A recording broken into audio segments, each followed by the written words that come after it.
আজকে পৌষ পার্বণ, তাই সকাল থেকে পিঠের আয়োজন নিয়ে বসে পড়লাম। তো ফার্স্টেই আমরা বানিয়ে নিচ্ছি ক্ষীরের পুর ভরা দুধ পুলি, আর সঙ্গে থাকবে পাটিসাপটা।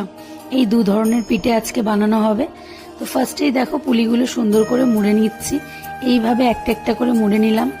এরপর কড়াইতে দুধটাকে গরম করতে হবে ভালো করে দুধটা জাল দিয়ে কমে এলে তখন এর মধ্যে একে একে চিনি, গোটা এলাচ ফাটিয়ে একটু দিয়ে দিলাম।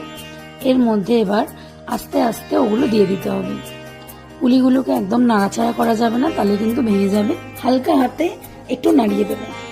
এরপর কড়াইতে পাটিসাপটার ব্যাটারটা গোলানো আছে, সেটা দিয়ে এর ভেতরেও ক্ষীরের পুর দিয়ে ভালো করে রেডি করে নিলাম। এইভাবে আমাদের তৈরি হয়ে গেল ক্ষীরের পাটিসাপটা। এইভাবে প্রত্যেকটা তোমরা বাড়িতে বানিয়ে নিতে পারো। আর এর সাথে আরও ছিল গুড়। আজকে এই পৌষ পার্বণ স্পেশাল দিনে কার বাড়িতে কি পিঠে বানানো হবে সেটা অবশ্যই কমেন্ট করে জানিও। আর পিঠেগুলো খেতে কেমন হয়েছে আমি অবশ্যই